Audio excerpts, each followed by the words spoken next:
اعوذ باللہ من الشیطان الرجیم، بسم اللہ الرحمن الرحیم۔ جی ناظرین کرام، آج ہم اپنا سیرت النبی صلی اللہ علیہ وآلہ وسلم کا تیسرا سبق پڑھیں گے۔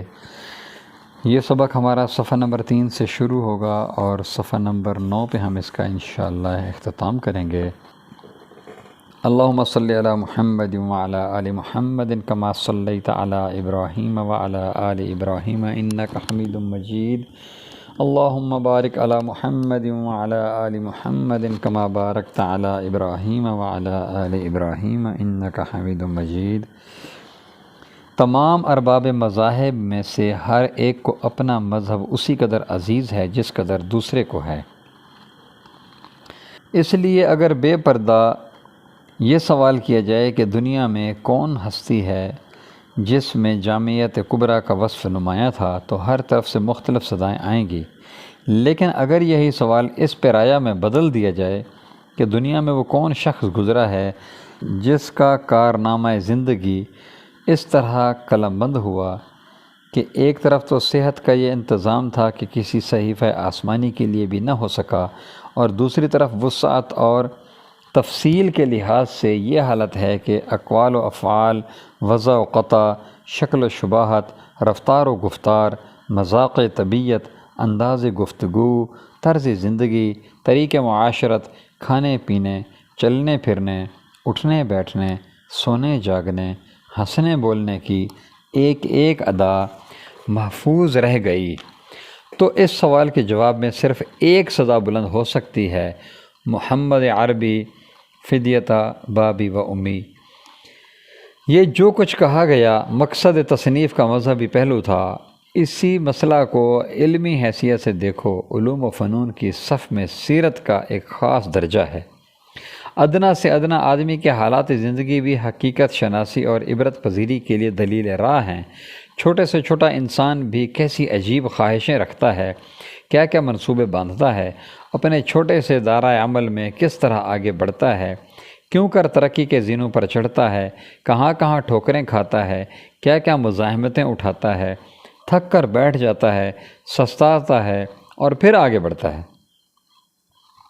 غرض سعی و عمل، جد و جہد، ہمت و غیرت کی جو عجیب و غریب نیرنگیاں سکندر اعظم کے کارنامہ زندگی میں موجود ہیں، بعینہ ہی یہی منظر ایک غریب مزدور کے عرصہ میں بھی نظر آتا ہے۔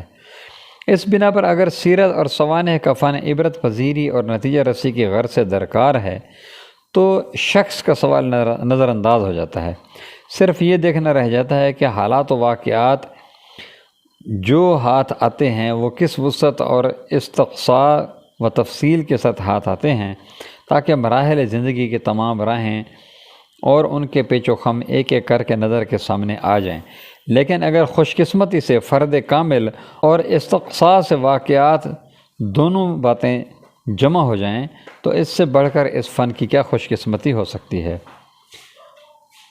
وجوہ مذکورہ بالا کی بنا پر کون شخص انکار کر سکتا ہے کہ صرف ہم مسلمانوں کو نہیں بلکہ تمام عالم کو اس وجود مقدس کی سوانح عمری کی ضرورت ہے جس کا نام مبارک محمد الرسول اللہ صلی اللہ علیہ وآلہ وسلم ہے۔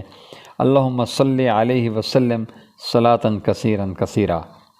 یہ ضرورت صرف اسلامی یا مذہبی ضرورت نہیں ہے بلکہ ایک علمی ضرورت ہے، ایک اخلاقی ضرورت ہے، ایک تمدنی ضرورت ہے، ایک ادبی ضرورت ہے، اور مختصر یہ کہ مجموعہ ضروریات دینی و دنیاوی ہے۔ میں اس بات سے ناواقف نہ تھا کہ اسلام کی حیثیت سے میرا فرض اولین یہی تھا کہ تمام تصنیفات سے پہلے میں سیرت نبوی کی خدمت انجام دیتا، لیکن یہ ایک ایسا اہم اور نازک فرض تھا کہ میں مدت تک اس کے ادا کرنے کی جرات نہ کر سکا۔ تاہم میں دیکھ رہا تھا کہ اس فرض کے ادا کرنے کی ضرورتیں بڑھتی جاتی ہیں۔ اگلے زمانہ میں سیرت کی ضرورت صرف تاریخ اور واقعہ نگاری کی حیثیت سے تھی، علم کلام سے اس کو واسطہ نہ تھا۔ لیکن معترضین حال کہتے ہیں کہ اگر مذہب صرف خدا کے اعتراف کا نام ہے تو بحث یہیں رک جاتی ہے، لیکن جب اقرار نبوت بھی جزو مذہب ہے تو یہ بحث پیش آتی ہے کہ جو شخص حامل وحی اور سفیر الہی تھا اس کے حالات، اخلاق اور عادات کیا تھے۔ یورپ کے مورخین حضرت صلی اللہ علیہ وآلہ وسلم کی جو اخلاقی تصویر کھینچتے ہیں وہ نعوذ باللہ ہر قسم کے معائب کا مرقع ہوتی ہے۔ آج کل مسلمانوں کو جدید ضرورتوں نے عربی علوم سے بالکل محروم کر دیا ہے، اس لیے اس گروہ کو اگر کبھی پیغمبر اسلام کے حالات اور سوانح دریافت کرنے کا شوق ہوتا ہے تو انہی یورپ کی تصنیفات کی طرف رجوع کرنا پڑتا ہے۔ اس طرح یہ زہر آلود معلومات آہستہ آہستہ اثر کرتی جاتی ہیں اور لوگوں کو خبر تک نہیں ہوتی، یہاں تک کہ ملک میں ایک ایسا گروہ پیدا ہو گیا ہے جو پیغمبر صلی اللہ علیہ وآلہ وسلم کو محض ایک مصلح سمجھتا ہے، جس نے اگر مجمع انسانی میں کوئی اصلاح کر دی تو اس کا فرض ادا ہو گیا۔ اس بات سے اس کے منصب نبوت میں فرق نہیں آتا کہ اس کے دامن اخلاق پر معصیت کے دھبے بھی ہیں۔ یہ واقعات تھے جنہوں نے مجھ کو بالآخر مجبور کیا اور میں نے سیرت نبوی صلی اللہ علیہ وآلہ وسلم پر ایک مبسوط کتاب لکھنے کا ارادہ کر لیا۔ یہ کام بظاہر نہایت آسان تھا۔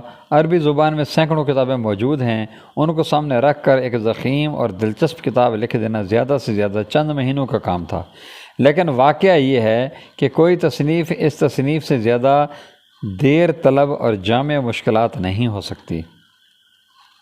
آگے چل کر ہم تفصیل سے بیان کریں گے کہ خاص سیرت پر آج تک کوئی ایسی کتاب نہیں لکھی گئی جس میں صرف صحیح روایتوں کا التزام کیا جاتا۔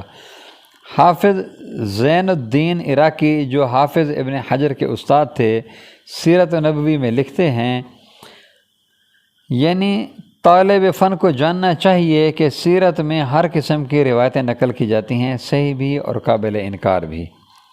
ناظرین، اس میں سیرت کے اوپر حاشیہ لکھا ہوا ہے جو کہ کافی لمبا ہے ماشاءاللہ، تو ہم اس کو یہ انہی صفحات کے اندر ہی ہے، ہم اس کو انشاءاللہ کل کے سبق میں پڑھیں گے۔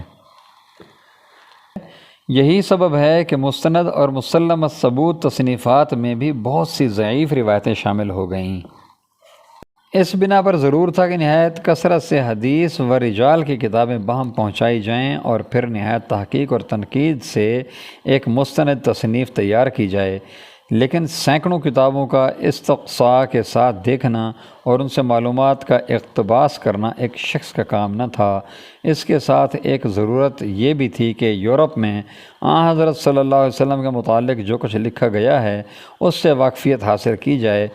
میں بدقسمتی سے یورپ کی کوئی زبان نہیں جانتا، اس لیے ایک محکمہ تصنیف کی ضرورت تھی جس میں قابل عربی دان اور مغربی زبانوں کے جاننے والے شامل ہوں۔